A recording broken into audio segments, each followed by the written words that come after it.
First crush and lover ആരായിരുന്നു? എന്റെ സൈലത്തിലുള്ള salary എത്രയാണ്? ലവ് സ്റ്റോറിയൊക്കെ നാട്ടിലൊക്കെ പാട്ടാണ്. പ്രേമിച്ച് നടന്നപ്പോ അടിയൊക്കെ ഉണ്ടാവുമ്പോ പുല്ല് വേണ്ടായിരുന്നു എന്ന് തോന്നാറുണ്ടോ? 5ാം ക്ലാസ് നമുക്ക് ഓരോ ക്ലാസ്സിൽ ഓരോ ലവേഴ്സ്. ഏത് നേരത്താണാവോ ഇതൊക്കെ സംഭവിച്ചെന്നൊക്കെ തോന്നാറുണ്ട്. EC ഡിപ്പാർട്ട്മെന്റ് ആയിരുന്നു, അപ്പൊ ലാവിഷ് ഗേൾസ് ഉള്ള ഒരു ഡിപ്പാർട്ട്മെന്റ്. അപ്പൊ ഫുൾ ടൈം നമ്മൾ EC ഡിപ്പാർട്ട്മെന്റിന്റെ ഫ്രണ്ടിലായിരുന്നു. ഹലോ, എല്ലാവർക്കും സുഖമല്ലേ? നമുക്കൊരു ഇൻസ്റ്റാ ബ്രോഡ്കാസ്റ്റ് ചാനൽ ഉണ്ട്, NKയും പിള്ളേരും. അപ്പൊ അതിനകത്ത് ഞാൻ റീസെന്റ് ഒരു Q&A ഇട്ടായിരുന്നു. അതിനകത്ത് കുറെ ഇൻട്രസ്റ്റിംഗ് ക്വസ്റ്റ്യൻസ് വന്നായിരുന്നു. അതിൽ നിന്ന് ഞാൻ തിരഞ്ഞെടുത്ത അതിലേക്ക് വളരെ ഇൻട്രസ്റ്റിംഗ് ആയ കുറച്ച് ചോദ്യങ്ങൾക്ക് ഉത്തരവാണ് നമ്മൾ ഈ സെഗ്മെന്റിൽ ഉദ്ദേശിക്കുന്നത്. നമുക്ക് ഓരോരോ ചോദ്യങ്ങളായിട്ട് കിടക്കാം. സോ മെയിൻലി അതിനകത്ത് വന്ന ചോദ്യങ്ങൾ എന്ന് പറഞ്ഞു വെച്ചാൽ, ഒന്നാമത്തെ എന്റെ സാലറി എത്രയാണ്, സൈലത്തിൽ എനിക്ക് എത്ര രൂപ സാലറി ഉണ്ട്. രണ്ടാമത്തെ നിങ്ങൾക്ക് എല്ലാവർക്കും ഊഹിക്കാം, കൺമണി ചേച്ചിയെ പറ്റിയുള്ള ചോദ്യങ്ങളാണ്. നിങ്ങളുടെ ലവ് സ്റ്റോറി എങ്ങനെയാണ് സെറ്റ് ആയത്, അത്തരം ചോദ്യങ്ങളാണ് കൂടുതലും കാണാറുള്ളത്. സോ നമുക്ക് ആദ്യത്തെ ചോദ്യം നമുക്ക് നോക്കാം. സാറേ, ചൈൽഡ്ഹുഡ് ക്ലാസ്മേറ്റ് ആണല്ലോ കൺമണി ചേച്ചി, പിന്നെ നിങ്ങൾ എപ്പോഴാ വീണ്ടും കണ്ടുമുട്ടിയത്, റിവീൽ ചെയ്യോ? ഇതാണ് ചോദ്യം. നിങ്ങൾക്ക് എല്ലാവർക്കും അറിയാം, നമ്മുടെ ലവ് സ്റ്റോറിയൊക്കെ നാട്ടിലൊക്കെ പാട്ടാണ്. നമ്മുടെ പേഴ്സണലി അറിയാത്ത ആളുകൾ വരെ ഇങ്ങനെ ഒരു ലവ് സ്റ്റോറി ഇൻസ്റ്റയിൽ റീൽസിലൊക്കെ കണ്ടിട്ടുണ്ടെന്ന് നമ്മളോട് സംസാരിക്കാറുണ്ട്. ശരിയാണ്, 5ാം ക്ലാസ് മുതൽ 10ാം ക്ലാസ് വരെ ഞങ്ങൾ ഒരേ ക്ലാസ്സിൽ ഇരുന്ന് പഠിച്ച ആളുകളാണ്. സോ അവളിപ്പോഴും പറയാറുണ്ട്, 5 മുതൽ 10 വരെ എന്നെ പോലെ ഒരാൾ ക്ലാസ്സിൽ ഉള്ളത് പോലും അവൾക്ക് അറിയില്ല എന്നൊക്കെ പറയാറുണ്ട്. കാരണം നമ്മൾ പെൺകുട്ടികളുടെ മുഖത്തൊന്നും നോക്കാതെ അത്രയും ഡീസെന്റ് ആയ ഒരാളാണല്ലോ, അതുകൊണ്ടായിരിക്കും ചിലപ്പോൾ അറിയാത്തത്. എനിക്ക് വേറെ കുറെ ലൈനുകളൊക്കെ ഉണ്ടായിരുന്നു. ശരി, അതിനുശേഷം 10ാം ക്ലാസ്സിന് ശേഷം ഞാൻ +2 എടുത്ത് എഞ്ചിനീയറിംഗിൽ പോയി, അവള് ഡിഗ്രിക്ക് പോയി. അപ്പൊ എഞ്ചിനീയറിംഗ് ഞാൻ ഫൈനൽ ഇയർ ആവുന്ന സമയത്ത്, അവള് ഡിഗ്രി കഴിഞ്ഞിരിക്കുന്ന സമയത്ത് ഒരു ബാങ്കിൽ വെച്ചായിരുന്നു പിന്നെയും കണ്ടുമുട്ടിയത്. അവിടെ നിന്നാണ് തുടങ്ങിയത് പരിപാടികളെല്ലാം. നമ്മൾ പിന്നീട് അവിടെ നിന്നാണ് തുടങ്ങിയത്. ഹായ് ഹലോ തുടങ്ങിയിട്ട്, എന്താ ബാങ്കിൽ പണ്ട് എൻ്റെ കൂടെ പഠിച്ചതല്ലേ എന്നുകൊണ്ട് തുടങ്ങിയതാണ്. പിന്നെ മെസ്സേജിങ് ആയി, ചാറ്റായി, ഡെയിലി വിളിയായി, വീട്ടുകാരറിഞ്ഞു, അടിയായി. പിന്നെ അത് ഗ്രാജുവലി എല്ലാം ഓക്കെയായി, സെറ്റായി. നമ്മുടെ കല്യാണം കഴിഞ്ഞിട്ട് 1 വർഷം ആവാറായിട്ടുണ്ട്. കഴിഞ്ഞ മെയ് 23-നാണ് കല്യാണം കഴിഞ്ഞത്. ഈ വർഷത്തെ മെയ് 23 ആവാറായി. നമ്മുടെ ആനിവേഴ്സറി എത്താറായിട്ടുണ്ട്. സോ 1 വർഷത്തെ ജേർണി അടിപൊളിയായിരുന്നു. കുറെ അടിയും പിടിയൊക്കെ ആയിട്ടാണെങ്കിലും നൈസായിട്ട് തന്നെ 1 വർഷം നമ്മൾ കഴിയാറായിരിക്കുന്നു. അടുത്ത ക്വസ്റ്റ്യൻ, പ്രേമിച്ച് നടന്നപ്പോ അടിയൊക്കെ ഉണ്ടാവുമ്പോ പുല്ല് വേണ്ടായിരുന്നു എന്ന് തോന്നാറുണ്ടോ? അങ്ങനെയൊന്നും തോന്നാറുണ്ടോ? എന്തുവാ, ഞങ്ങളൊക്കെ അത്രയും ആത്മാർത്ഥമായിട്ട് അവള് തങ്കക്കൂടല്ലടാ, എങ്ങനെ അങ്ങനെയൊക്കെ തോന്നുക? അങ്ങനെയൊന്നും തോന്നാറേ ഇല്ല എന്നാണ് അവള് പറയാൻ പറഞ്ഞിരിക്കുന്നത്. അങ്ങനെയൊന്നും അല്ലടാ, എനിക്ക് ഇടയ്ക്കിടയ്ക്ക് തോന്നാറുണ്ട്. പ്രേമിച്ച് നടന്നപ്പോ അതിനേക്കാളും തോന്നാറുണ്ട്. ഇപ്പോഴൊക്കെ അവൾ ഇടയ്ക്കിടയ്ക്ക് വെച്ച് തരുന്ന ചില കറികളൊക്കെ ഉണ്ടല്ലോ, ഉപ്പും മുളകൊക്കെ കറക്റ്റ് ആയിട്ടുള്ള കറികൾ ചിലപ്പോൾ വെച്ച് തരാറുണ്ട്. അതൊക്കെ കഴിക്കുമ്പോൾ എനിക്ക് ഇടയ്ക്കിടയ്ക്ക് തോന്നും, ഇന്നുകൂടി കുറച്ചു മുമ്പ് തോന്നിയാണ്, വേണ്ടായിരുന്നു, ഏത് നേരത്താണാവോ ഇതൊക്കെ സംഭവിച്ചതെന്നൊക്കെ തോന്നാറുണ്ട്. കാര്യമില്ല, ഇനിയിപ്പോ ഒന്നും പറഞ്ഞിട്ടൊന്നും കാര്യമില്ലല്ലോ. യോഗമില്ല അമ്മണി. അടുത്ത ക്വസ്റ്റ്യൻ, സാറിന്റെ ഫസ്റ്റ് ക്രഷ് ആൻഡ് ലവർ ആരായിരുന്നു? ക്രഷ് നമുക്ക് എല്ലാവർക്കും അറിയാം. നമുക്കിപ്പോ സിനിമയിൽ ഒരു പെൺകുച്ചിനെ കണ്ടാലും കൊള്ളാം, അങ്ങനെ ക്രഷ് അടിക്കാൻ പ്രത്യേകിച്ച് കാരണമൊന്നും വേണ്ടാലോ. നമുക്ക് എല്ലാവരും ക്രഷുകൾ തന്നെയാണ്. ലവർ പിന്നെ ഏത് ക്ലാസ്സിൽ എനിക്ക് ലവർ അറിയണം? 3ാം ക്ലാസ് വേണം, 4ാം ക്ലാസ് വേണം, 5ാം ക്ലാസ്, നമുക്ക് ഓരോ ക്ലാസ്സിൽ ഓരോ ലവേഴ്സ്. അതിന്റെ ആവശ്യമുണ്ടോ? എനിക്ക് അതിന്റെ ആവശ്യമില്ല. എനിക്ക് എന്നെ ഇത്രയും നല്ലൊരു ഭാര്യ ഉണ്ടാകുമ്പോ വേറെ എന്തിനാ ലവർ? പണ്ട് മുതലേ ഞാൻ ഓളെയല്ലേ വായി നോക്കിക്കൊണ്ടിരിക്കുന്നത്. വേറെ പെൺകുട്ടികളെ മുഖത്ത് പോലും നോക്കാറില്ല അല്ലേ? ഇതാ പോയാ ഇല്ല, അങ്ങനെ ആരുമില്ല, എല്ലാം അവള് മാത്രമേ ഉള്ളൂ. അടുത്ത ക്വസ്റ്റ്യൻ, ജസീൽ ഓർ കൺമണി? എടാ, ആത്മാർത്ഥമായി പറയുമ്പോൾ 2 രൂപ ഇല്ലടാ, 2 ശരിയല്ല. ഒരുത്തി വീട്ടിലിരുന്ന് ഉപദ്രവിച്ചുകൊണ്ടിരിക്കും, ഒരുത്തൻ സൈലത്തിൽ പോയി ഉപദ്രവിച്ചുകൊണ്ടിരിക്കും. 2 രൂപ ഇല്ല, 2 രൂപ നമുക്ക് ഒഴിവാക്കി കളയാം. അടുത്ത്, ലാലേട്ടൻ ഓർ സണ്ണി ചേച്ചി? അടുത്ത ക്വസ്റ്റ്യൻ, ലാലേട്ടൻ ഓർ സണ്ണി ചേച്ചി? രണ്ടും നമ്മുടെ കണ്ണേ കരളേ ലാലേട്ടാ നെഞ്ചിലകത്ത് സണ്ണി ചേച്ചി എന്നൊക്കെ പറയാം. രണ്ടുപേരും ഇഷ്ടമാണ്, രണ്ടുപേരും അടിപൊളിയാണ്. നിങ്ങൾക്ക് എല്ലാവർക്കും അറിയാം, ഞാൻ ലാലേട്ടൻ ഫാൻസിലുണ്ട്, പാലക്കാട് ജില്ലാ കമ്മിറ്റിയിലുണ്ട്. സണ്ണി ലിയോൺ ഫാൻസിന്റെ ഓൾ കേരള പ്രസിഡന്റ് ആണ്, ഫൗണ്ടറാണ്. രണ്ടുപേരെയും വളരെ ഇഷ്ടമാണ്. സണ്ണി ലിയോൺ ഫാൻസ് ഉണ്ടായ കഥയൊക്കെ ഞാൻ പിന്നീട് പറയാം. പക്ഷെ ലാലേട്ടൻ ഓർ സണ്ണി ചേച്ചി ഒരൊറ്റ ആൻസർ ചോദിച്ചാൽ ലാലേട്ടൻ തന്നെയാണ്. ഫസ്റ്റ് പ്രയോറിറ്റി ലാലേട്ടൻ തന്നെയാണ്. ഡൈഹാർട്ട്, അത്രയും വലിയ ഡൈഹാർട്ട് ലാലേട്ടൻ ഫാനാണ്. തുടരും റിലീസ് ഉണ്ട്, ഫാൻസ് ഓൾറെഡി ബുക്ക്ഡ് ആണ്. സോ അത്രയും വലിയ ലാലേട്ടൻ ഫാനാണ്, ഒന്നും പറയാനില്ല. അടുത്ത ക്വസ്റ്റ്യൻ, പാരന്റ്സ് ആൻഡ് ടീച്ചേഴ്സ് അറിയാതെ ക്ലാസ് കട്ടാക്കിയ എക്സ്പീരിയൻസ് ഉണ്ടോ? തീർച്ചയായും ഉണ്ട്. പിന്നെ സ്കൂളിലും കോളേജിലൊക്കെ പഠിക്കുമ്പോൾ ക്ലാസ് കട്ടാക്കാതിരിക്കും. അത്രയും നല്ലവരായ ഉണ്ണിയൊന്നും അല്ല ഞാൻ.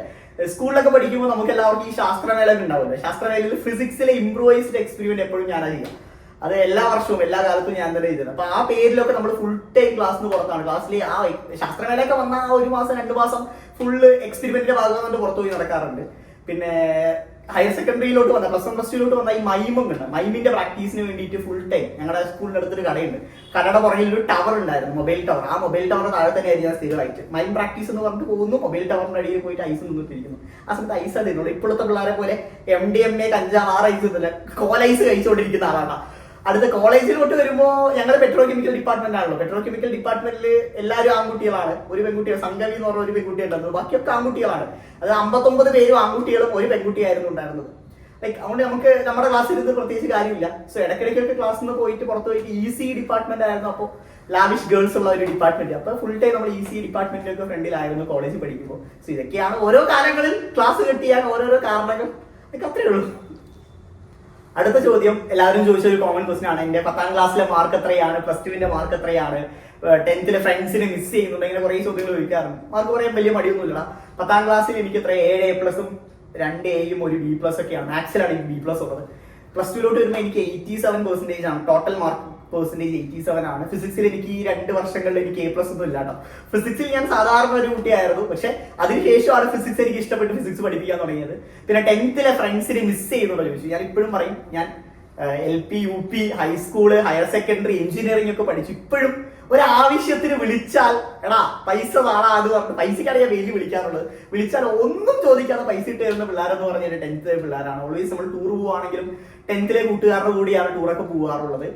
ഇടയിൽ ഞാൻ എന്റെ കൂട്ടുകാരെ വിളിച്ചത് പൈസ ഇത്ര ദിവസമാണ് ഇട്ട് ചോദിക്കുന്നതുകൊണ്ട് ഞാൻ ചീത്ത വിളിക്കാം. അവൻ നിന്റെ ഇത് പൈസ മേടിച്ചിട്ടില്ല, ഞാൻ അവന്റെ അടുത്ത് കടം മേടിക്കുവാണ്. അത്രയും ധൈര്യത്തോടെ നമുക്ക് കടം മേടിക്കാൻ പറ്റുന്ന പിള്ളേർ ഇപ്പോഴും 10th ഉള്ളൂ. എന്ത് കാര്യത്തിന് വിളിച്ചാലും ഓടി വരുന്ന പിള്ളേർ 10th പിള്ളേർ തന്നെയാണ്. ഓൾവേസ് എന്റെ ബെസ്റ്റ് ഫ്രണ്ട്സ് എന്ന് പറഞ്ഞാൽ 10th ഉള്ള കൂട്ടുകാർ തന്നെയായിരിക്കും. അടുത്ത ക്വസ്റ്റ്യൻ, എഞ്ചിനീയറിംഗ് ഫസ്റ്റ് റാങ്ക് വാങ്ങിയ നിങ്ങൾ എങ്ങനെയാണ് സൈലത്തിലോട്ട് കയറിയത്? ആ കഥയൊന്ന് പറയാം. കുറെ പേര് ചോദിക്കുന്നുണ്ട്, പെട്രോ കെമിക്കൽ പഠിച്ചിട്ട് എഞ്ചിനീയറിംഗ് പഠിച്ചിട്ട് എന്തിനാണ് സൈലത്തിലോട്ട് വന്നത്, എന്തിനാണ് ടീച്ചറായത്? എന്റെ സത്യാവസ്ഥ പലർക്കും അറിയാം. ഞാൻ ഏതൊരു വീഡിയോയിലൊക്കെ ലൈവിലൊക്കെ പറയാറുണ്ട്. എഞ്ചിനീയറിംഗ് പഠിച്ച് കഴിഞ്ഞ് ഞാൻ പാസ് ഔട്ട് ആവുമ്പോൾ 2020 സമയമാണ്, കോവിഡ് ടൈമാണ്, കൊറോണ സമയമാണ്. നമുക്ക് പ്രത്യേകിച്ച് ജോലിയൊന്നുമില്ല. ഈ പെട്രോ കെമിക്കൽ എഞ്ചിനീയറിംഗിന്റെ പ്രത്യേകത എന്ന് പറഞ്ഞാൽ നാട്ടിൽ പണി കിട്ടില്ല. പണി കിട്ടുന്നത് ഗൾഫ് കൺട്രീസിലാണ്, എബ്രോഡാണ് മെയിൻലി പണി കിട്ടുക. റിഗ് റിഫൈനറീസിലാണ് കിട്ടുക. പെട്രോൾ തോണ്ടിയെടുക്കുന്നതാണ് പണി കിട്ടുക. അപ്പോൾ ഈ സമയത്ത് നമുക്ക് അങ്ങോട്ടൊന്നും പോകാൻ പറ്റില്ല. പിന്നെ എന്റെ ഒരു സ്വഭാവം അനുസരിച്ച് ഞാൻ ഭയങ്കര ഹോം സിക്ക് ആണ്. വീട്ടിൽ അമ്മ, അച്ഛൻ, നാട്, അതാണ് എന്റെ സ്വഭാവം. എന്റെ ശീലം അങ്ങനെയാണ്. ഇപ്പോൾ ഞാൻ കോഴിക്കോട് ഫ്ലാറ്റ് എടുത്ത് ഇരിക്കുവാണെങ്കിലും എന്തെങ്കിലും ഒരു 2 ദിവസം അവധിയാണെങ്കിലും 1 ദിവസം അവധിയാണെങ്കിലും ഞാൻ നാട്ടിൽ പോകും.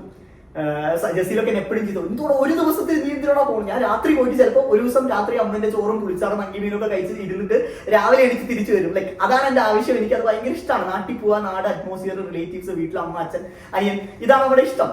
സോ അതിനാൽ തന്നെ ഞാൻ കുറച്ചൊരു ഹോം സിക്ക് ആണ്. എനിക്കിങ്ങനെ എബ്രോഡൊന്നും പോയി പണിയെടുക്കാൻ ഇഷ്ടമല്ല. അപ്പൊ അതാണ് പ്രധാന റീസൺ. പിന്നെ ഈ കോവിഡ് ടൈമിൽ നമുക്ക് പ്രത്യേകിച്ച് പണിയൊന്നുമില്ല. യൂട്യൂബ് ചാനലാണ് എല്ലാവരും തുടങ്ങാറുള്ളത്. ഓരോരുത്തർ കുക്കിംഗ് ചാനൽ തുടങ്ങും, എന്റർടൈൻമെന്റ് ചാനൽ തുടങ്ങും. നമുക്ക് അതിനെപ്പറ്റി വലിയ ധാരണ, തിന്നാൻ മാത്രമേ ഉള്ളൂ, കുക്ക് ചെയ്യാൻ അറിയില്ല. സോ നമ്മളെ കൊണ്ട് അറിയുന്ന പരിപാടി പഠിപ്പിക്കുക. സോ ഞാനൊരു ചെറിയൊരു ബോർഡ് സെറ്റ് ചെയ്തിട്ട് സ്റ്റുട്രെൻഡ് എന്ന പേരിൽ ഒരു യൂട്യൂബ് ചാനൽ തുടങ്ങിയിട്ട് ക്ലാസ്സുകൾ എടുത്ത് തുടങ്ങി. കുറെ ക്ലാസ്സുകൾ എടുത്ത് തുടങ്ങി. ആ സമയത്ത് കുറെ കുട്ടികൾ 60,000 ഒക്കെ സബ്സ്ക്രൈബ് ഇപ്പോൾ ആ ചാനലിലുണ്ട്. ആ ചാനൽ ഡെഡ് ആണ്. പിന്നീട് നമ്മളത് നോക്കിയിട്ടില്ല. അപ്പൊ ആ ചാനൽ കണ്ടിട്ട് നമ്മുടെ അനന്തു സാർ നമ്മളെ വിളിച്ചിട്ട് പറഞ്ഞു, ഇതിനെ വായോ, സൈലത്തിൽ വായോ, ഫിസിക്സ് എടുക്കാം എന്ന് പറഞ്ഞിട്ട് ആളുടെ മെസ്സേജിൽ തുടങ്ങിയ സൈലത്തിലുള്ള ട്രാവലാണ് ഇപ്പോഴും കണ്ടിന്യൂ ചെയ്തുകൊണ്ടിരിക്കുന്നു. ആ വിളിയിലാണ് വന്നത്. നമുക്ക് പ്രത്യേകിച്ച് ആ സമയത്തായതുകൊണ്ട് ഇന്റർവ്യൂ ഇല്ല. നേരിട്ട് ഇതിനെ വാ പെട്ടികളൊക്കെ എടുത്തിട്ട് പോകുന്നു എന്ന് പറഞ്ഞിട്ട് ആ ലെവലിലായിരുന്നു. കട്ടയ്ക്ക് കൂടിയതാണ്. ഇപ്പോഴും 4 വർഷത്തോളമായി സൈലത്തിൽ അടിപൊളിയായി തന്നെ പോയിക്കൊണ്ടിരിക്കുന്നു. പലരും എങ്ങനെയാണ് സൈലത്തിൽ ജോലി കിട്ടുക എന്നൊക്കെ ചോദിക്കുന്നുണ്ട്. പണ്ടത്തെ പോലെയല്ല. ഇപ്പൊ കുറെ ലൈക്ക് അതിൻ്റെതായ പ്രൊസീഡിങ്സ് ഉണ്ട്, ക്വാളിഫിക്കേഷൻ ആവശ്യമുണ്ട്, ഇന്റർവ്യൂ പ്രൊസീഡിങ്സ് ഉണ്ട്. അതിനെല്ലാം അപ്പുറം നിങ്ങൾ ടീച്ചർ ആവാൻ പാഷനേറ്റ് ആണ്, എന്റെ കരിയർ ടീച്ചറാണ്, എനിക്ക് നന്നായി കുട്ടികളെ പഠിപ്പിക്കാൻ സാധിക്കും എന്ന കോൺഫിഡൻസ് നിങ്ങൾക്ക് ഉണ്ടെങ്കിൽ മറ്റൊന്നിനെ പറ്റിയും ബോധർ ചെയ്യണ്ട. സൈലത്തിലോട്ട് വന്നോളൂ. സൈലത്തിന്റെ ഇന്റർവ്യൂ പ്രൊസീഡിങ്സ് ഒക്കെ സൈലത്തിന്റെ ലിങ്ക്ഡിൻ പേജിലൊക്കെ ഉണ്ടാവും. അല്ലെങ്കിൽ ഞാൻ എന്റെ പേഴ്സണൽ വാട്സാപ്പിലും ഇൻസ്റ്റയിലൊക്കെ ഷെയർ ചെയ്യുന്നതാണ്. സോ അങ്ങനെയും നിങ്ങൾക്ക് സൈലത്തിൽ ജോയിൻ ചെയ്യാം. ഒരു പ്രശ്നമില്ല. അടിപൊളിയാണ് സൈലം. നമ്മുടെയൊക്കെ ജീവിത സ്വപ്നങ്ങളെല്ലാം സാധിക്കാൻ സഹായിച്ച സൈലം തന്നെയാണ്. ഇനി എല്ലാവരും ക്യൂരിയസ് ആയിട്ടിരിക്കുന്ന ആ ചോദ്യം, എന്റെ സൈലത്തിലുള്ള സാലറി എത്രയാണ് എന്ന ചോദ്യം. കാരണം നിങ്ങളെക്കാളും ആകാംക്ഷയോടെ ഈ പറയുന്ന വീഡിയോ ഒരാൾ കാണുന്നുണ്ടെങ്കിൽ അത് എന്റെ നാട്ടുകാരും എന്റെ ബന്ധുക്കാരും ആയിരിക്കും. കാരണം അവർക്കാണ് ആകാംക്ഷ. ഒരാളോടും ഞാൻ പറഞ്ഞിട്ടില്ല എന്റെ സാലറി എത്രയാണെന്ന്. പിന്നെ ഒരു ചൊല്ലുണ്ട്, ആൺകുട്ടികളോട് സാലറി ചോദിക്കാൻ പാടില്ല എന്നൊക്കെ. സാലറിന്റെ എക്സാക്ട് ഡിജിറ്റ് ഒന്നും പറയുന്നില്ല. പക്ഷെ ആക്ച്വലി കംപ്ലീറ്റ്ലി എന്റെ ജീവിതം നല്ല രീതിയിൽ പോകാനുള്ള പ്രധാന കാരണം സൈലം തന്നെയാണ്. സൈലം ഉള്ളത് കൊണ്ടാണ് എനിക്ക് ഈ പ്രായത്തിൽ എന്റെ വീട് കംപ്ലീറ്റ്ലി റിനോവേറ്റ് ചെയ്യാൻ സാധിച്ചത്. എനിക്കൊരു കല്യാണം അടിപൊളിയായിട്ട്, എന്റെ കല്യാണത്തിന് വന്ന ആളുകൾക്ക് അറിയാം, കല്യാണത്തിന്റെ വീഡിയോ കണ്ടവർക്ക് അറിയാം എത്രത്തോളം ഗ്രാൻഡ് ആയിട്ടാണ് എനിക്ക് എന്റെ കല്യാണം കഴിക്കാൻ സാധിച്ചതെന്ന കാര്യം അറിയാം. അതിനെല്ലാം കാരണം സൈലം തന്നെയാണ്. സൈലം തന്ന സപ്പോർട്ടും സൈലത്തിൽ എനിക്ക് ജോലി കിട്ടിയത് മൂലമാണ്. എനിക്ക് എന്റെ ലൈഫിൽ എന്തൊക്കെ കാര്യങ്ങൾ അച്ചീവ് ചെയ്യാൻ സാധിച്ചു എന്ന് പറയുവാണെങ്കിലും എല്ലാത്തിനും പുറകിലുള്ളത് സൈലം തന്നെയാണ്. കാരണം അത്രത്തോളം ട്രബിൾഡ് ആയ, നിങ്ങൾക്ക് എല്ലാവർക്കും അറിയാം എന്റെ കഥയൊക്കെ ഞാൻ പല ഇൻസ്റ്റയിലൊക്കെ പറഞ്ഞിട്ടുണ്ട്. കോളേജ് ലൈഫിലാണെങ്കിലും അച്ഛന്റെ ജോലി, ലൈക്ക് നമ്മുടെ പഴയ വീടുകൾ, പല കടങ്ങൾ, കാര്യങ്ങളൊക്കെ ഉണ്ടായിരുന്നു. പക്ഷെ സൈലത്തിൽ ഞാൻ വന്നതിന് ശേഷം വലിയ മാറ്റങ്ങളാണ് എല്ലാം എനിക്ക് മാറ്റിയെടുക്കാൻ സാധിച്ചു. ഇപ്പോൾ വളരെ സ്റ്റേബിൾ ആയിട്ട് നമുക്ക് ജീവിക്കാൻ സാധിക്കുന്നുണ്ട് കറന്റ്. തുടർന്നും അങ്ങനെ തന്നെ ആവട്ടെ ദൈവമേ. പ്രധാനമായിട്ട് ഞാൻ ഇന്നും പറയാറുള്ള കാര്യമാണ്, നമ്മളൊരു ഹോട്ടലിൽ പോകുമ്പോഴോ ഒരു ടെക്സ്റ്റൈൽ ഷോപ്പിൽ പോകുമ്പോഴോ വില ചോദിക്കാതെ ഒരു കാര്യം ഓർഡർ ചെയ്ത് കഴിക്കാൻ. ഇപ്പൊ ഒരു ഹോട്ടലിൽ പോയിട്ട് ഈ ഓരോന്നിന്റെയും ഡിഷിന്റെയും വില നോക്കാതെ നമുക്കൊരു ഭക്ഷണം ഓർഡർ ചെയ്ത് കഴിക്കാൻ സാധിക്കണം. അല്ലെങ്കിൽ ഒരു ടെക്സ്റ്റൈൽ ഷോപ്പിൽ പോയിട്ട് തുണിയുടെ വില അറിയാതെ അല്ലെങ്കിൽ വില നോക്കാതെ വിലയെ പറ്റി കൺസേൺ ആവാതെ എനിക്ക് ഡ്രസ്സ് ഇഷ്ടമായി ഞാൻ വാങ്ങിക്കുന്നു എന്ന് പറഞ്ഞിട്ട് വാങ്ങിക്കാൻ സാധിക്കണം. അത് കറന്റ് എന്നെ കൊണ്ട് സാധിക്കുന്നുണ്ട്. അത് ആ ഒരു സപ്പോർട്ടിലോട്ട് അല്ലെങ്കിൽ ആ ഒരു ലെവലിലോട്ട് എന്നെ മാറ്റിയത് സൈലം തന്നെയാണ്. സോ അത്രയും മികച്ചൊരു സാലറി കറന്റ് സൈലത്തിൽ നിന്ന് എനിക്ക് ലഭിക്കുന്നുണ്ട്. ഇതാണ് എന്റെ ഫസ്റ്റ് പാർട്ട് വീഡിയോ. എല്ലാവർക്കും ഇഷ്ടപ്പെട്ടാൽ ഉറപ്പായും താഴെ കമന്റ് ചെയ്യണം, ഫീഡ്ബാക്കുകൾ അറിയിക്കണം. ഇനിയും നിങ്ങളുടെ ഇതുപോലുള്ള ഇൻട്രസ്റ്റിംഗ് ക്വസ്റ്റ്യൻസ് ഉള്ള മറുപടി ആയിട്ട് ഞാൻ വീണ്ടും വരുന്നതായിരിക്കും. So guys, love you all, always love you all, take care, by.